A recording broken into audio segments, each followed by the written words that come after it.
ഒരു സിറ്റിങ്ങിന് 2-3 ലക്ഷം വാങ്ങുന്ന supreme court വക്കീലുണ്ട്. ഞാൻ വിളിച്ചാ പറന്നു വരും അവൻ. ഹബീബിനറിയാം, വിക്ടോറിയ നമ്മുടെ സീനിയർ ആയിരുന്നു. നന്ദഗോപാൽ മാരാർ. നോക്കട്ടെ. അല്ല, ഇത് നരിയല്ലേ?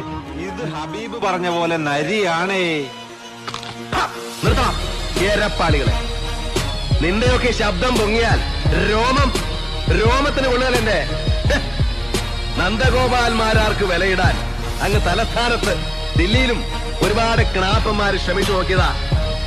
നാസിക്കിലെ റിസർവ് ബാങ്കിന്റെ നോട്ടടിക്കുന്ന പ്രസുണ്ടല്ലോ, കമ്മട്ടം, അതെടുത്തോണ്ട് വന്ന് തുലാഭാരം തൂക്കിയാലും മാരാരിരിക്കുന്ന തട്ട് താണു തന്നെ ഇരിക്കും. മക്കളെ, രാജസ്ഥാൻ മരുഭൂമിയിലേക്ക് മണല് കയറ്റി വിടല്ലേ. പണമല്ല പവറായാലും അതിന്റെ ഒന്നും മുമ്പേ വീണ ചരിത്രം ഈ മാരാർക്കില്ല.